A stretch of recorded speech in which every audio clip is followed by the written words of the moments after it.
Lebanon border पर भी Israel युद्ध लड़ रहा है। हिजबुल्लाह के आतंकी गुरिल्ला अटैक कर रहे हैं। पहाड़ियों का फायदा उठाकर हिजबुल्लाह आतंकी मिसाइल दागते हैं और वहां से भाग जाते हैं। हमारे सहयोगी अशरफ वानी की ये ग्राउंड रिपोर्ट देखिए। मैं इस वक्त मेडिटेरियन सी के बीच पर हूँ, लेबनान में, साउथ लेबनान में।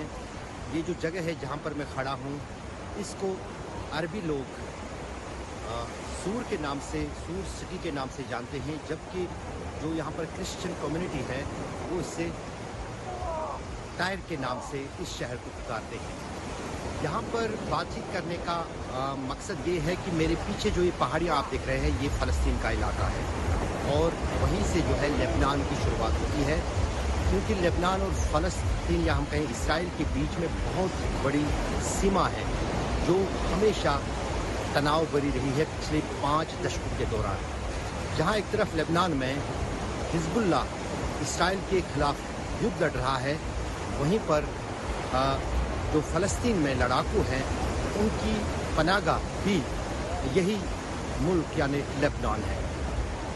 जब से शनिचरवार से फ़लस्तीनी लड़ाकों और हमास और इसराइल के बीच में युद्ध छिड़ा है, तो तनाव यहाँ पर भी बहुत है। इसराइल ने कोशिश की थी इस शहर पर कब्जा करने की 2006 के युद्ध में, लेकिन असफल रहा और शायद यही कारण माना जाता है कि अब जबकि इसराइल फ़लस्तीन में गाज़ा पट्टी पर हमला कर रहा है, वो लेबनान के साथ या हिजबुल्लाह के साथ और एक युद्ध का जोखिम नहीं उठाना चाहता है और ना ही समंदर के रास्ते से यहाँ लेबनान में आकर हिजबुल्लाह के ठिकानों को निशाना बना चाहता है, क्योंकि 2006 के जो एक्सपीरियंसेस रहे हैं इसराइल के इस पूरे इलाके में, वो काफ़ी उनके लिए काफ़ी परेशान करने वाले हैं। यही कारण है कि फ़िलहाल जो है वो इसराइल अपने फ़ौज की पूरा जो फोकस है वो हमास और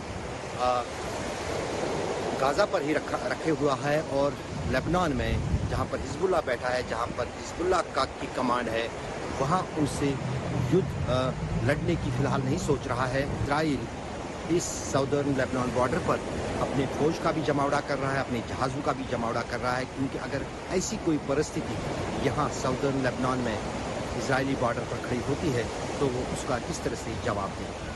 फ़िलहाल यूएन की तरफ से भी और अमेरिका की तरफ से भी लेबनान और बाकी फ़लस्तीन के पड़ोसी देशों से यही कहा जा रहा है कि वो इस युद्ध में ना कूदें, तो ये युद्ध फिर वरना विश्व युद्ध में बदल सकता है। अशरफ वानी, सूर सिटी, लेबनान, आज तक। इस समय पूरी दुनिया में लोग कंफ्यूज्ड हैं। वो समझ नहीं पा रहे हैं क्या सही है, क्या गलत है, क्या सच है, क्या झूठ है, और ये स्पष्टता हम आपको अपने इस नए शो में देंगे। सब कुछ ब्लैक एंड व्हाइट में बताएंगे। इस शो में मेरे बालों के अलावा कुछ ग्रे नहीं होगा। हर खबर ब्लैक एंड व्हाइट की तरह बिल्कुल स्पष्ट होगी।